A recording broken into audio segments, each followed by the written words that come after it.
la palabra en el libro de Apocalipsis, en el capítulo 2, verso 8, en el nombre del Padre, del Hijo y del Espíritu Santo. Escribe al ángel de la iglesia en Esmirna, el primero y el postrero, el que estuvo muerto y vivió, dice esto: yo conozco tus obras y tu tribulación y tu pobreza, pero tú eres rico, y la blasfemia de los que se dicen ser judíos y no lo son, sino sinagoga de Satanás. No temas en nada lo que vas a padecer. He aquí, el diablo echará a alguno de vosotros en la cárcel para que seáis probados y tendréis tribulación por 10 días. Sé fiel hasta la muerte y yo te daré la corona de la vida. El que tiene oído, oiga lo que el Espíritu dice a las iglesias. Al que venciere, no sufrirá daño de la segunda muerte. Levanta tus manos, oramos y presentamos también a nuestro hermano Huizo. Padre, en el nombre de Jesucristo, delante de tu presencia estamos, en primer lugar, dándote gracias por tu palabra, que es espíritu y es vida. Bendice a este pueblo a través de tu palabra. Trae ministración, fortaleza a nuestras vidas. Muestras tu gloria y manifiesta tu poder y tu autoridad. Señor, aquí hay un pueblo que levanta la mano intercediendo por nuestro hermano Ángel Luis Coto. Padre celestial, en estos momentos la ciencia humana y los médicos están interviniendo con él en una operación delicada.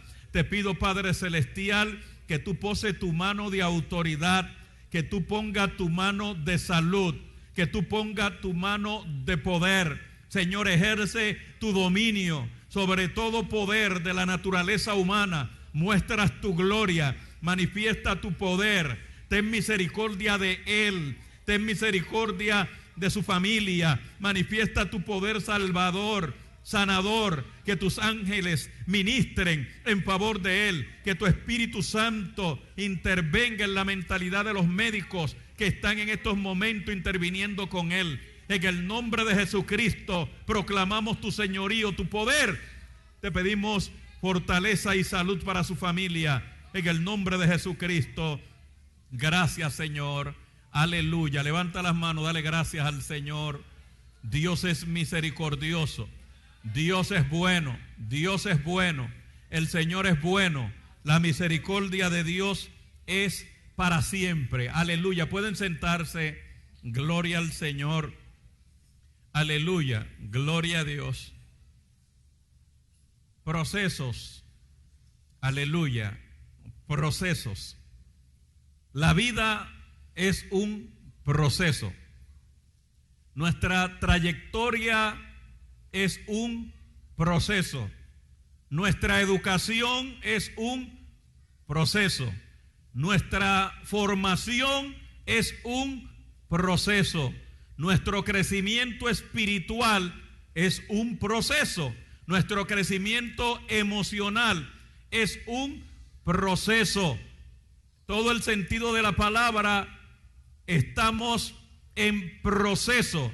Y para tú llegar al cielo es un proceso. La salvación es un proceso. La vida es un proceso. Y el creyente tiene que aprender a ser procesado. Porque de eso se trata la vida. De eso se trata nuestra existencia. Y los procesos muchas veces duelen. Los procesos muchas veces son delicados. Para un niño nacer es un proceso, pero en ese proceso la madre de ese niño tiene que tener dolor, muchas veces sufrimiento, pero dice el mismo Señor Jesucristo que luego, cuando ve la hermosa criatura, se olvida de su dolor. Y así es el proceso en el desarrollo de la iglesia. Así es el proceso en el desarrollo del creyente, que muchas veces, como una mujer para el alumbramiento tiene que pasar por dolores, por dificultades, asimismo tú para tu crecimiento espiritual pasa por tantas cosas en la vida, pero llegará el momento en que tus ojos se abrirán a la gloria y el poder de Dios, y entonces tú dirás como dijo Pablo: he peleado la buena batalla, he guardado la fe, he acabado la carrera, por lo demás me está preparada la corona de vida. Y verás al Señor abrazándote y diciéndote: ven, buen siervo y fiel, en lo poco fuiste fiel, en lo mucho te pondré. Y lo grande de esto es que por más que tú hayas hecho en la tierra, el Señor te va a decir: en lo poco fuiste fiel, en lo mucho te pondré. No hay cosas grandes que nosotros podamos hacer sobre la tierra, sino todos son pequeñeces delante de la presencia de Dios. La iglesia de Esmirna era una iglesia que tenía una característica bien peculiar, desde su nombre hasta su existencia y su desarrollo. El nombre Esmirna significa mirra, y esto tenía un significado peculiar, tanto para su proceso desde su formación, como también para lo que Dios quería hacer con la iglesia.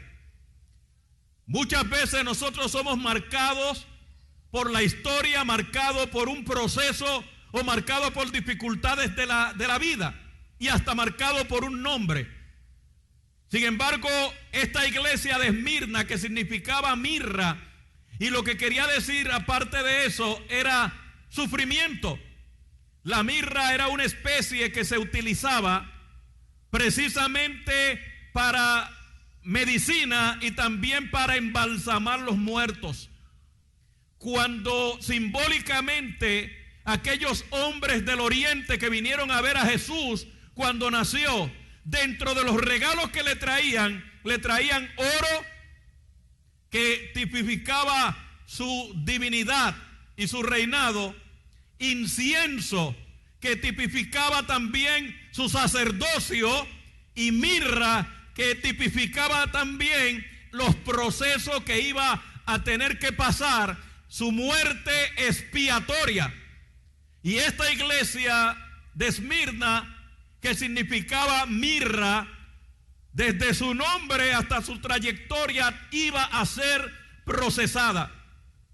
La ciudad de Esmirna fue una ciudad que tuvo su gran esplendor para el siglo 8 antes de Jesucristo, pero fue destruida en el siglo 6 antes de Jesucristo, y luego en el siglo 3 antes de Cristo fue restaurada por Lisímaco, uno de los generales de Alejandro. Y en el proceso tanto de la identidad de nuestro Señor Jesucristo se ve lo que había pasado en ellos. Cuando se dirige su carta, naturalmente, como a las demás iglesias, la que estuvimos estudiando recientemente, la de Éfeso, aquí escribe al ángel de la iglesia. ¿Y por qué la carta va dirigida al ángel? Usted notará que al principio, en el capítulo 1, dice: bienaventurado el que lee, hablando de la persona que recibe la carta, y los que escuchan la profecía de este libro. Y la carta iba al ángel de la iglesia, él la recibía y él era el que leía, y entonces la iglesia escuchaba. Y la iglesia va dirigida al ángel de la iglesia, y la persona que le escribe, y usted notará una identidad, una identificación peculiar, con la misma característica que él se presentó a Juan cuando Juan tiene la revelación. En cada una de esas características la va exponiendo en cada una de las situaciones de las iglesias, en cada una de las cartas. Y aquí dice: escribe. ¿Quién es el que escribe? El primero y el postrero. ¿Qué iba a indicar eso? Que Jesucristo es el primero en el proceso de Dios y también es el postrero. pero también es el primero que sufre como parte de su iglesia. Él es el primero. Ya él ha pasado por lo que la iglesia iba a pasar, el primero y el postrero. Y hablando del martirio y de la dificultad, él dice el que estuvo muerto y vivió. Y está hablando de su dominio sobre la muerte. Él fue el que le quitó el aguijón y fue el que proclamó lo que dijo Pablo en 1 Corintios capítulo 15, sorbida es la muerte en victoria. El que estuvo muerto y vivió. Se estaba presentando sus credenciales delante de la iglesia y diciéndole, ustedes van a pasar por proceso, pero yo tengo la potestad sobre la muerte. Y él le dice, conozco tus obras. Hay personas que están pasando por tantas dificultades que yo he escuchado personas que dicen, Dios se ha olvidado de mí. Y hay personas que se comportan como diciendo y creyendo que Dios no sabe lo que ellos están pasando. Dios te dice, conozco tus obras, conozco tu tribulación, conozco tu proceso. Yo sé y he visto tus lágrimas. Por eso es que más adelante dice que enjugará Dios toda lágrima de los que lloran. Y nuestro propio Señor Jesucristo, hablando en el Sermón del Monte, dijo, bienaventurados los que lloran a precio del Evangelio, a precio de su fe, a precio del sacrificio, a precio de esa fidelidad, porque ellos recibirán consolación. Todo el mundo llora. Personas por ahí que dicen que los hombres no lloran, pero todo el mundo llora. Algunos de una manera y otros de otra. Pero él dice, yo conozco tu tribulación. Y la tribulación son procesos. Y cada creyente pasa por tribulación. La palabra del Señor dice que todo aquel que desea vivir piamente padecerá persecución. Para tú serle fiel al Señor, para tú dar testimonio de tu fe, para tú mantener esa fidelidad, vas a tener persecución. Todo aquel que ha levantado su mano para entregarse a Cristo de una manera u otra ha sido perseguido. Perseguido por su fe, por su fidelidad. Pero qué bueno que el Señor pelea por los suyos. Conozco tu tribulación. Conozco los procesos que está pasando. Conozco tu proceso en el matrimonio, en el trabajo, tu proceso económico, tu dolor, tu dificultad. Conozco tu tribulación. Entiende que nosotros los seres humanos, quizá unos están en un peldaño de la escalera y otros en otro, pero todos hemos pasado por procesos en la vida. El que ya pasó por la cirugía está en sala de recuperación, pero tuvo que pasar por el proceso que tú estás pasando. Cuando nosotros estamos pasando por ese proceso, miramos al que ya pasó y decimos, mire, él está allí tranquilito y sentado, como habla el escritor a los hebreos de los héroes de la fe, que están sentados allí en el Coliseo, ya mirando desde afuera el escenario de lo que están siendo procesados, pero ellos también han sido procesados, ya están del otro lado, pero están diciendo, nosotros vencimos, tú puedes, resiste y mantente firme y Dios te dará la corona de la vida. Conozco tu tribulación y conozco tu pobreza. ¿Y qué es la pobreza? Porque la iglesia de Esmirna estaba pasando por una gran limitación económica. Pero ¿cómo llegó? Si usted se pone a leer, y prácticamente, según dicen los historiadores, es la única ciudad que queda de las 7 iglesias, prácticamente de las 7 ciudades a las que fueron dirigidas estas cartas. Y fue la ciudad más próspera y actualmente dicen que tiene una gran cantidad de habitantes. Está en Turquía. Pero en esos momentos la iglesia estaba en una gran pobreza. ¿Y por qué estaba pobre si era una ciudad tan próspera y la iglesia estaba pobre? Porque en primer lugar, la mayoría de las personas que profesaban la fe eran personas de limitación económica. Y en segundo lugar, existían allí en esa ciudad unas personas que le llamaban los cazarrecompensa. Esas personas se hacían pasar por judíos. Por eso va a ver que más adelante dice los que se llaman ser judíos y no lo son. Y entonces se identificaban con los hermanos, pero el gobierno pagaba a todo aquel que delatara a los verdaderos creyentes y le daba el 10% de sus bienes. Cuando identificaban a un creyente, el gobierno le quitaba sus propiedades, se la incautaba. ¿Por qué? Porque el gobierno los penalizaba porque ellos no querían confesar que el César era el Señor. El problema que tenían con los verdaderos judíos y con los creyentes es que cuando los confrontaban, ellos decían: Jesucristo es el Señor. Y el César quería que le dieran el culto a él y que dijeran que él era el Señor. Y en la iglesia de Esmirna había un templo dedicado a Roma, a la diosa Roma, y había otro dedicado al emperador. Y habían otros templos y la idolatría era tremenda. Pero la iglesia no se dejó amedrentar. Aunque el gobierno, el imperio, Roma tenía el poder, ellos seguían proclamando y diciendo que Jesucristo es el Señor.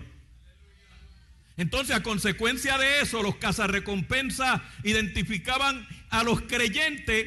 Los creyentes perdían sus propiedades y la iglesia se siguió empobreciendo. Tenían que ocultarse, tenían que estar huyendo y vino una gran limitación económica para la iglesia. Y el Señor le dice: conozco tu pobreza.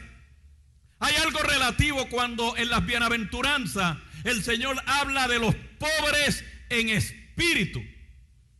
Y está exaltando la pobreza en la bienaventuranza y aquí en la iglesia de Esmirna. Los pobres en espíritu eran aquellos y son aquellos que entienden que no tienen los recursos para salir de su condición espiritual, que necesitan una ayuda. Y el que reconoce su limitación y su pobreza le abre el corazón a alguien que lo puede enriquecer, que lo puede ayudar, que lo puede perdonar y que lo puede levantar. Y nosotros en nuestras limitaciones clamamos a Jesucristo, quien es el que nos provee. Conozco tu pobreza. Ahora el Señor le dice: tú eres rico. Aunque tiene limitaciones, aunque tú no tienes todo lo que quieres, tú eres rico. Cuando yo era jovencito trabajaba en un lugar, en una mueblería. Tenía yo como 19 años. Y al lado había un señor que tenía un negocio muy próspero.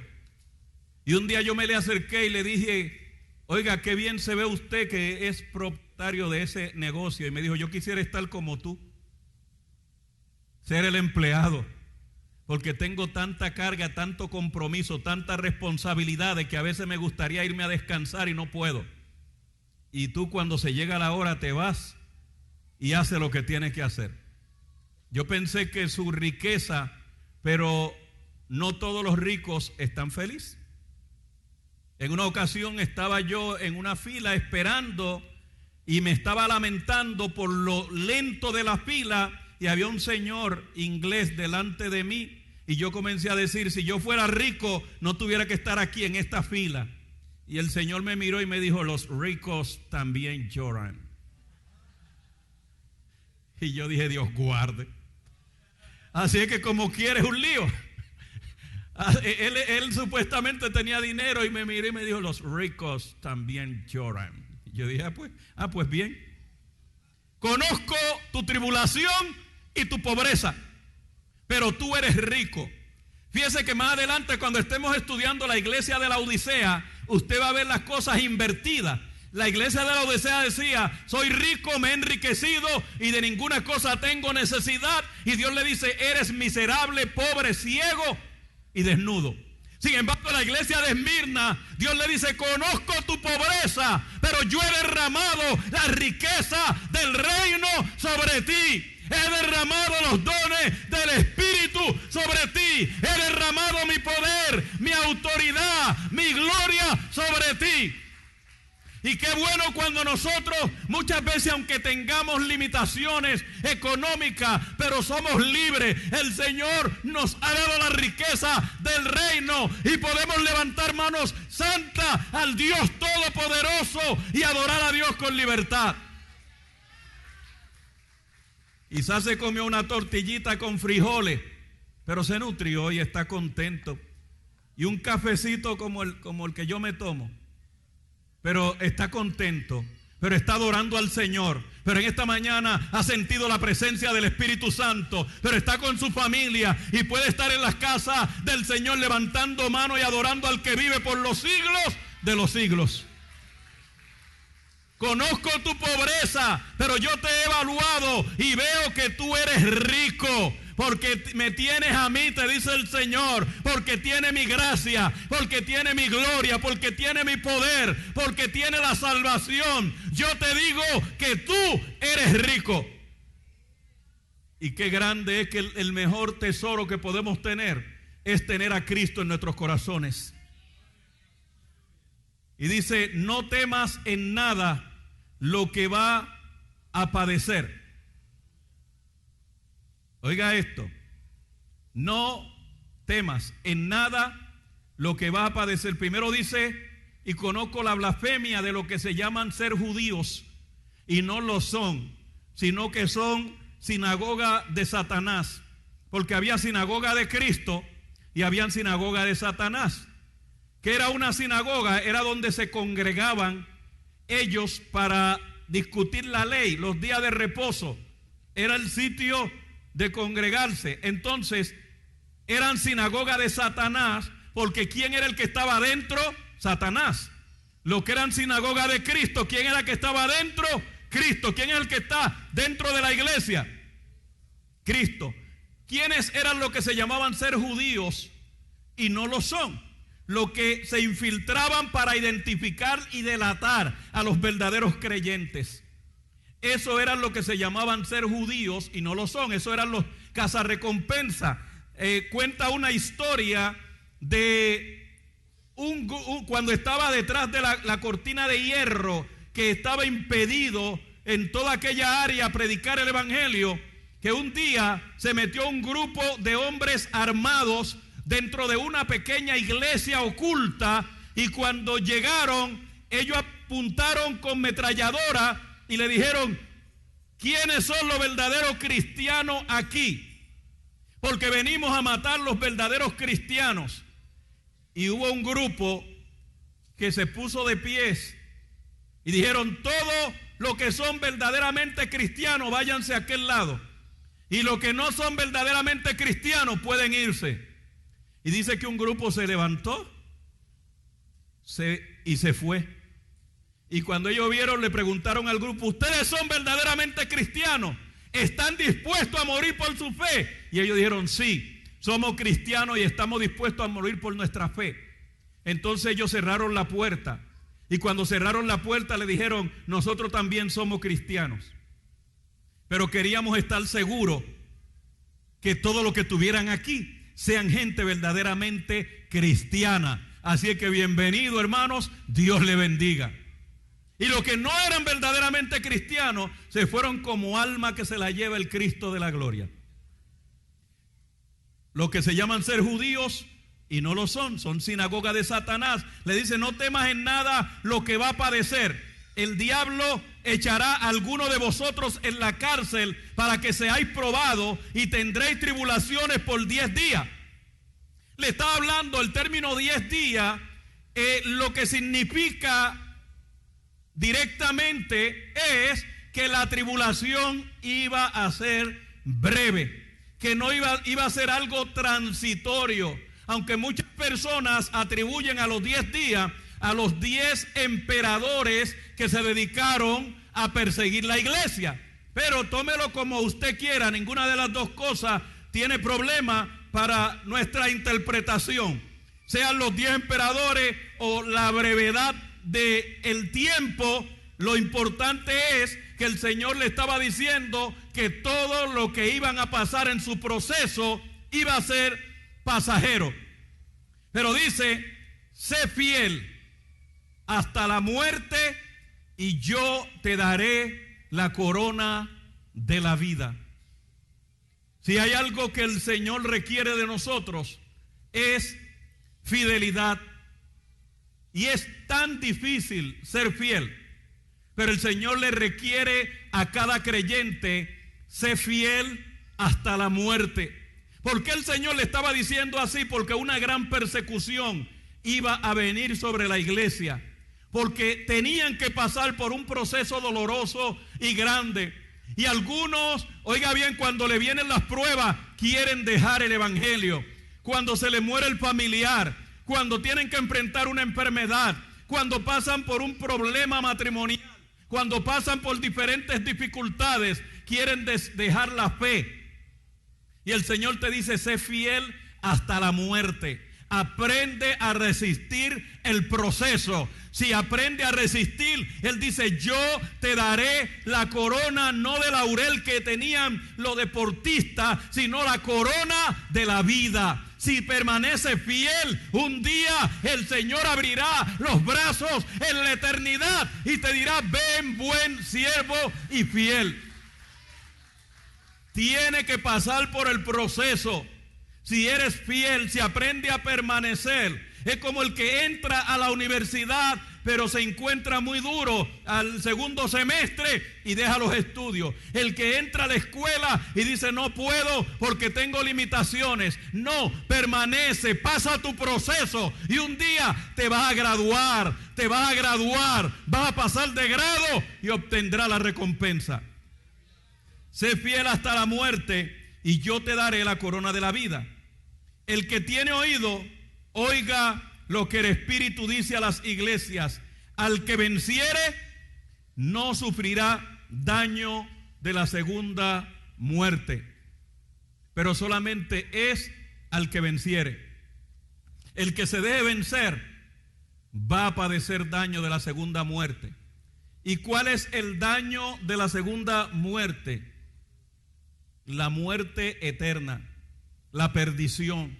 Porque todo el mundo va a pasar por la primera muerte, a menos que suene la trompeta y te vaya en el arrebatamiento de la iglesia. Pero si no, lo más seguro es que tenga que pasar por la primera muerte. Tenga que en un momento dado ser separado de este cuerpo material. Pero está la segunda muerte, porque todo el que muere, dice que está establecido para los hombres que mueran. Y después viene el juicio. Toda persona, después que parta de esta tierra, aunque lo hayan despedido con fiesta, aunque lo hayan dado el mejor discurso en su funeral, si no le ha sido fiel al Señor, tendrá que enfrentar un juicio. Y como quiera lo enfrentará o para vida o para muerte. Por eso es que nosotros predicamos el evangelio. Por eso es que nosotros te decimos que tenga una experiencia con Cristo. Por eso es que nosotros te decimos que procure salvarte, que haga profesión de fe, que le pida al Señor ayuda, que trate de ser fiel, que te congregue, que ames a Dios de todo corazón. Sé fiel hasta la muerte, y el que venciere no sufrirá daño de la segunda muerte. Así es que resiste. La iglesia está llamada para adorar al Señor, para bendecir a nuestro Dios. La iglesia está llamada para que venza. Y lo más grande, que es la corona que el Señor nos ha otorgado, es la que dijo Pablo cuando le escribió a la iglesia, cuando dijo que somos más que vencedores. No es vencedor, somos más que vencedores. Lo único que tiene que permanecer es abrazado de Cristo. Lo único que tiene que permanecer es dependiendo de Cristo. Lo único que tiene que permanecer es creyendo que Él te ha redimido, te ha perdonado y que Él te ha salvado con su sangre preciosa. El que venciere no sufrirá daño de la segunda muerte. Hay una garantía de vida para ti. Hay una garantía de vida para tu familia. Pídele al Señor su ayuda. No es fácil vencer. Todos nosotros tenemos amenaza en nuestra trayectoria, en nuestro camino. Tenemos dificultades para atravesar el valle de sombra de muerte. Pero por eso es que el salmista decía: aunque ande en valle de sombra de muerte, no temeré mal alguno, porque no estoy solo, porque tú estás conmigo. Tu vara y tu cayado me infundirán aliento. Vence, sigue hacia adelante, corre.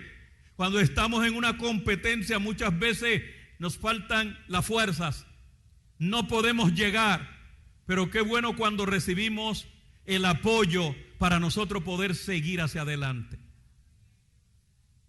Al que venciere no sufrirá daño de la segunda muerte. Hay personas que se han desanimado y han dicho: me voy a apartar, ya no puedo seguir hacia adelante, no puedo más. Yo recuerdo que cuando yo acepté a Cristo como Salvador, me vi en tanta presión, principalmente en mi casa, porque no conocían el Evangelio, que yo le dije al pastor: no sé qué voy a hacer. O tengo que irme de mi casa o hacer algo, porque mi papá no quería que yo le sirviera al Señor. Y yo tenía apenas 14 o 15 años. Y mi papá decía: te voy a hacer resistencia porque tiene que dejar esa religión. Y yo le decía al pastor: ¿qué hago? ¿Me voy de mi casa? Y el pastor dijo: no, quédate ahí, resiste y dale testimonio a ellos de que tú eres un hijo de Dios y un día tendrá los frutos. Así que yo decidí quedarme en casa, darle testimonio a mi familia, y Dios comenzó a obrar en ello. Y es lo que dice la palabra: al que venciere no sufrirá daño de la segunda muerte. Estamos en esta trayectoria, en esta competencia, y lo que le pedimos al Señor es que nos ayude a seguir hacia adelante. En una ocasión estaba yo corriendo en un maratón, pero ya en el desarrollo perdí la fuerza, no quería continuar. Pero qué bueno que habían personas a la orilla diciendo: sigue, y te tiraban agua y te decían: tú puedes, sigue hacia adelante. Y eso te animaba para que tú siguieras corriendo. Y decía: la meta está más cerca, voy para allá, voy a llegar a la meta. Y el Señor te dice: sigue corriendo, vas a vencer, vas a llegar a la meta. Y al que venciere no sufrirá daño de la segunda muerte. Hay personas que se quieren rendir porque están pasando por una enfermedad, están pasando por una dificultad, pero no te rindas, vence, porque si vence, aunque te alcance la primera muerte, la segunda muerte no te podrá tocar. Jesucristo te dijo: yo he venido para que tengas vida y la tengas en abundancia. Vence, que un día vendrá tu Salvador y te levantará las manos y te dirá: has vencido, has vencido, has vencido.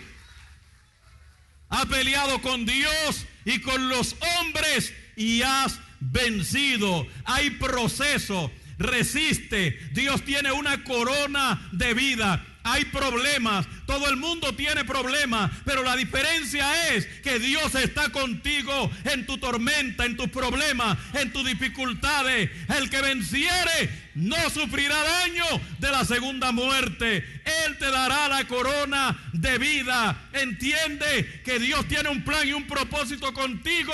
Sé fiel hasta la muerte y Él te dará la corona de vida. Póngase de pies. Dele gracias al Señor, porque el Señor está contigo en tus procesos. Dele gracias a Dios. Conéctate con Dios. Conéctate con Dios. Hay procesos, y mientras más grande es el proceso, muchas veces más valoramos nuestra salvación. Mírelo así. Hemos llegado a este país. Cada persona tuvo que tener un proceso para llegar aquí. Yo he escuchado testimonio de tantas personas diciendo: yo tuve que cruzar el río, yo me estaba ahogando, a mí me amenazaron y tantas cosas, pero hoy en día valoro. ¿Por qué? Porque entendí el proceso. Tuve que enfrentar procesos difíciles, pero el estar aquí me hace sentir fuerte, porque entiendo que hay un propósito de Dios en cada proceso. Y cada uno de los que estamos aquí en este santuario y los que están en sus hogares o en el lugar que se encuentren participando de esta palabra, ha tenido que enfrentar un proceso. Y aunque esté desmayando, aunque tus fuerzas se estén acabando, el Señor te dice: resiste, sé fiel hasta la muerte, y hay una corona de vida que te espera. Hay un galardón para la iglesia. Sigue peleando la batalla. Si te has caído, levántate. Si has perdido la fuerza, levántate. Si crees que no puede continuar, levántate, que Jesucristo abre los brazos de la promesa delante de ti y te está esperando con sus brazos abiertos. Resiste, resiste, resiste. Sé fiel hasta la muerte. Y yo quisiera que usted medite en este día, en esta tarde, y usted le diga: Señor, tú conoces mis debilidades, tú conoces mis flaquezas. No hay nada que yo pueda ocultarte, pero sí quiero decirte que si estoy aquí en este día es porque creo que te necesito, que creo en tus promesas. Y aunque yo en ocasiones me arrastré, aunque en ocasiones perdí la fuerza, aunque en ocasiones el enemigo trató de confundirme para que yo no siga hacia adelante, hoy quiero decirte que tú has marcado la diferencia en mi vida, que tú me has dado la fuerza para resistir. Y estoy aquí no por mis méritos, no por mis fuerzas, sino por tu misericordia. Y veo tus brazos abiertos de perdón, de ayuda, y me voy a abrazar contigo porque quiero la salvación sobre todas las cosas. Sé fiel, no te dejes vencer. El apóstol decía: no seas vencido por lo malo, sino vence con el bien el mal. Abrázate de Cristo, sé fiel hasta la muerte. El Señor dijo: yo conozco tus limitaciones, tus tribulaciones, conozco tu pobreza, pero te tengo buenas noticias. Tú eres rico, tú eres rico, tú eres rico. Te he rodeado de mi bendición. El bien y la misericordia te seguirán todos los días de tu vida.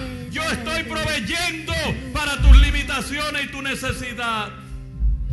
El Señor te dice: mírame a mí. Y Pablo decía: Él suplirá conforme a sus riquezas en gloria.